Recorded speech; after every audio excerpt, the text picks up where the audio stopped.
Welcome back to my channel, Beautiful Minutia. If you're new here, my name is Tiffany, and today I'm sharing with you my June TBR. You may or may not have seen my announcement for Summer Book Bingo. So this is a fun little challenge that I have done every year that I have been on BookTube, and has a giveaway associated with it, all that kind of stuff. So I will link that video so you can see it and see all the details. But this is the first TBR of Summer Book Bingo. So I'm excited to share with you what I'm reading, what prompts I'm going to fulfill. I'm not planning on necessarily getting any bingos this month. I'm just gonna kind of read what I was already reading and then see kind of like where the gaps are. So that's my plan for this month. We'll see how it works out, but I'm not really anticipating actually getting a bingo this month. I'm fine just plugging in what I was already planning to read. And let me tell you, I have a lot of things that I want to read. So let's just go ahead and dive in. We'll start with kind of group reads, buddy reads, that kind of a thing. So the first book that I'm going to talk about actually will fit for the nonfiction space on my bingo board, and that will be The Knowledge of the Holy by A.W. Tozer. Again, I had an announcement recently announcing this as a Christian nonfiction read along for the month of June, and there are, I think, 23 chapters. They're all pretty brief, so our plan is to read one a day and then meet together on Saturdays to discuss the chapters that we have read during that week. And I will be doing this read along with Dia from Novel Idea and Krista from Books and Jams, and so excited about this. This is my second Tozer, and the first one of his I read twice within 6 months. That's The Pursuit of God, and my husband's been telling me I need to read this book for years, so I'm really excited to be reading this one. Next up for my Patreon in the month of June, we will be reading The Age of Innocence by Edith Wharton together. Every other month we do a group read, and then on the off months we just come together and kind of discuss what we read the month before, like bring a favorite book to share and talk about. So June is a month that we have a group read, and so I put up a poll, and The Age of Innocence won. It was pretty close though. There were two books that were kind of neck and neck, and The Age of Innocence won. I own quite a bit of Edith Wharton that I've gotten within the past year or so, and I have heard mixed things about her books. I know that she typically has pretty unlikable characters and all that kind of stuff, but I've heard such wonderful things about her writing. And so I'm really excited to try it. I really hope that I jive with her writing, because a lot of times if I love the writing, I can kind of overlook some of the character things and just kind of pick out the things that I enjoy. So I'm hoping that will be my experience with Edith Wharton. We'll see. Another book club that I am part of that is actually starting in the month of June is our homeschool group. We are starting a book club where we'll read a book a month and get together and discuss it. So that's super fun. This is the first month that we're doing that, and I am really looking forward to it, because just this past month I had kind of like the first experience of reading a book with someone I know in person and actually getting together to discuss it, and that was so amazing. I'm really looking forward to doing it in a group setting, because I've never done it in person. So that will be really interesting. The book that we've chosen for the month of June is The Return of the Native by Thomas Hardy. Summer is my favorite time to read Thomas Hardy anyway, because his writing is so pastoral and beautiful. And so I just feel like it's really going to fit the summer vibe. Thomas Hardy's books can be incredibly depressing. I've heard from someone recently who read this recently that this is less depressing than some of his books. So hopefully it'll be a good pick. Hopefully other people enjoy it as well. But I wanted to read this last year. It was on my classics TBR, and I just didn't get to it. I've been trying to read a Hardy every single year, and last year was the first year for like, I guess 5 years. It was the 5th year, and it was the first year I didn't read something by him. So I'm really excited to have kind of like a push to read this book that I actually really want to read. I forgot to mention my bingo spaces already. This is going to count for a modern classic. And to be honest, this just won the poll just like a day or two ago as I'm filming this, and so I actually haven't figured out where this one's gonna fit yet, but I'm sure I'll find a spot for it. So the person that I was mentioning that I have read in person with is my friend Whitney Drew, who also has a BookTube channel, and I'll link her. We have been reading some Brandon Sanderson books together. So we read Words of Radiance together, and then we also were reading Warbreaker together. I'm not quite done with it at the time of filming this, but I still have several days left of May as I'm filming this, so I'm certain that I'll finish it by the end of May. So I haven't talked to Whitney about this. So I'm not really really exactly sure where we're going next, because I have heard that in this short story collection, Arcanum Unbounded, I'm not sure how you say that, there is a short story in here that's supposed to go in between Words of Radiance and Oathbringer. And I think it's the one, Edge Dancer, I think is the book that's the little short story novella that's supposed to go in between there. So whenever I do read that one, that's going to count on my novella or short story space for my bingo board. But then we also have Oathbringer, which is giant. This is book 3 of the Stormlight Archive. And I know we'll be reading this together at some point. If we're reading this beforehand, then I'm thinking that I will not probably start and finish Oathbringer in the month of June. It'll probably carry into July. And this will probably count for the over 500 pages space. I have quite a few books that I'm planning to read this summer that will count for that. But I think I will probably include this for it. Some of my spaces that I'm mentioning here are a little fluid. Like, I'm definitely planning for Knowledge of Holy to be nonfiction, definitely planning for Edith Wharton to be modern classic, definitely planning for this to be my short story or novella. And so some of them are like set in stone, this is what I'm doing. Some of them are more fluid because they can move around, and I want to make sure that I can get some bingos. So some of them may be moved around. This could be used for over 500 pages, and it could also be used as a friend recommendation, because I've had lots of people tell me how much they love Stormlight in general. So we'll see which one it ends up being. Another buddy read that I have going on in the month of June that I hope to start and finish in June, but we'll see. Just because of the length, I'm kind of holding it loosely, but I do have a plan to read a set amount of chapters a day, so I'm really hoping I can get through it, is Don Quixote. This is on my classics TBR for the year. I kind of am trying to read more broadly in terms of reading classics that are translated from around the world. So this one is from Spain. Pretty well known. I'm kind of nervous about it just because the length, although it doesn't look huge, but that's because these Macmillan Classic collector editions are short, but they're thick, and the print is really, really tiny. So I am encouraged by this because I've heard a couple people tell me this year that they have read this and really liked it and found it really humorous and found it much easier to read than they were anticipating. So we'll see. I don't know in terms of like the translation. This is translated by J.M. Cohen, and I haven't heard anyone talking about this translation. When you look at certain videos that are talking about best translations, like this one's never mentioned. So I don't know what that means. I guess we'll find out, but I have heard that some translations are really bad and some are really good. So we'll kind of see where that one's going. And then yet another classic that is on my classics TBR for the year that I am going to be reading in the month of June is Labyrinths by Borges. And I've read 0 Borges, and he scares me so much because the people I know who love Borges are so much smarter than me. So we'll see. I don't know if we're reading the entirety of this. I'm reading this with Dia, again, from Novel Idea, and also Sandy from Miss Reads a Lot. And there's a whole section of fictions in this, and then also essays and parables. So I don't know if we're just going to read the fiction or if we're going to read it all.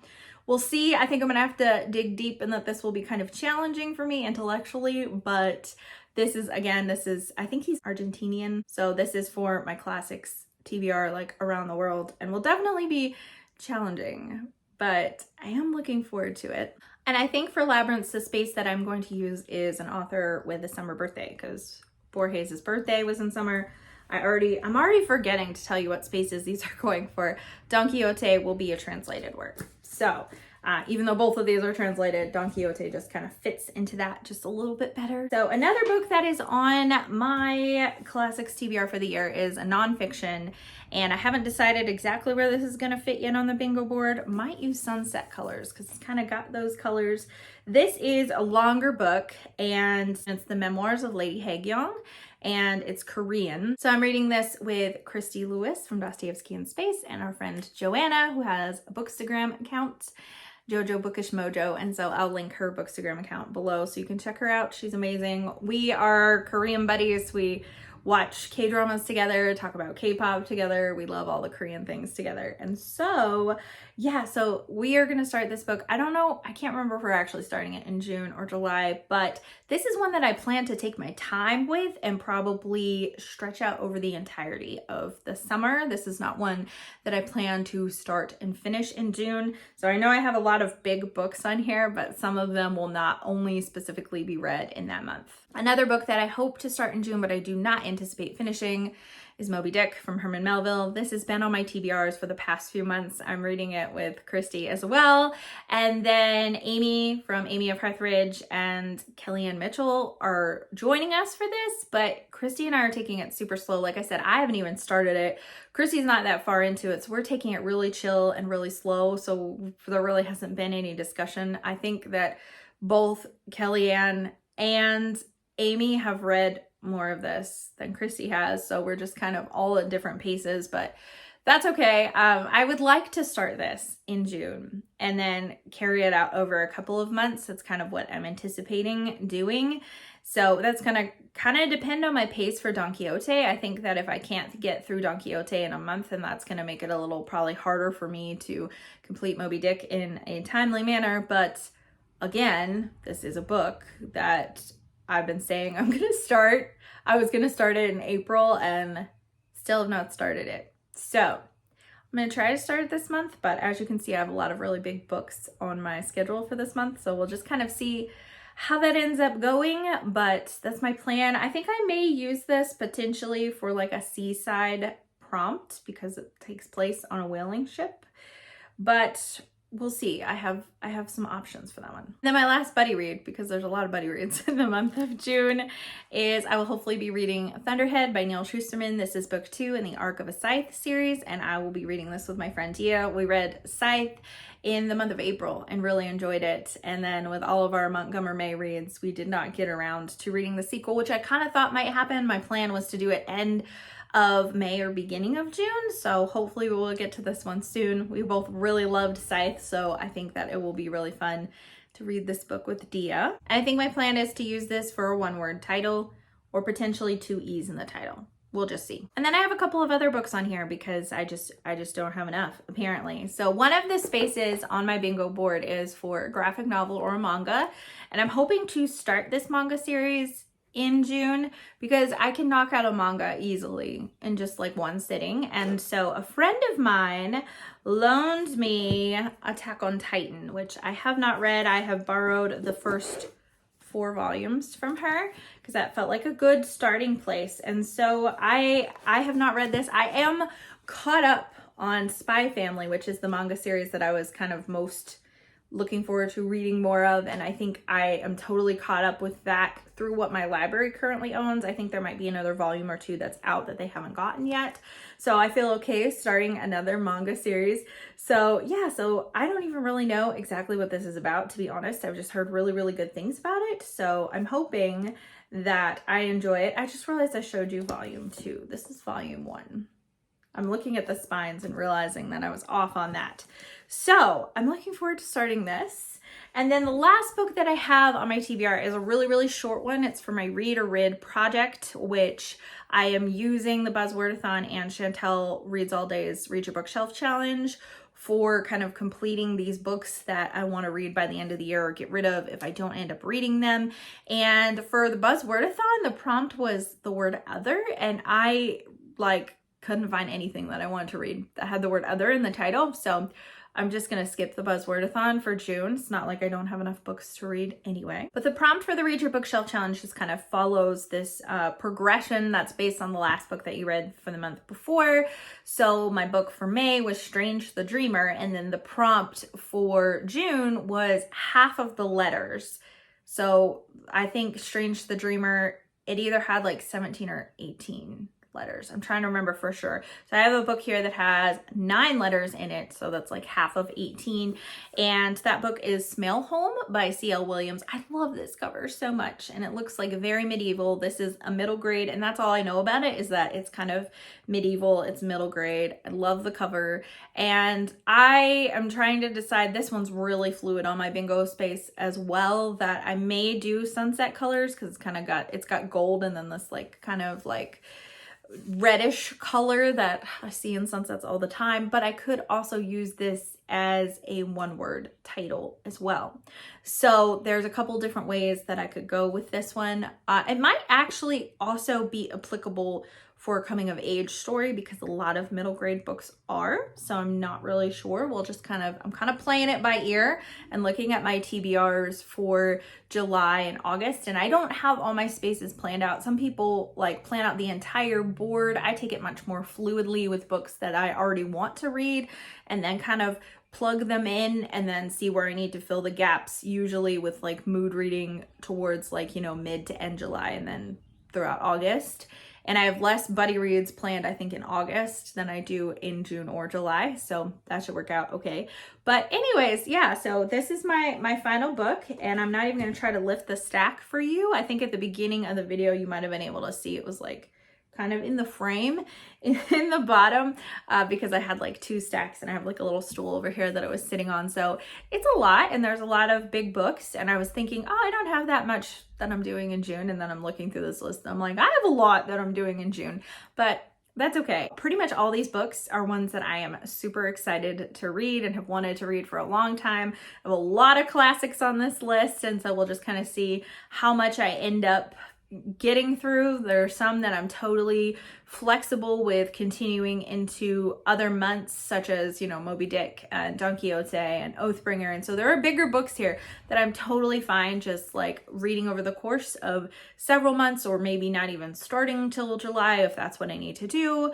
But I have some that I definitely am going to get to this month, especially Borges and Age of Innocence and Return of the Native are ones that I'm for sure getting to this month.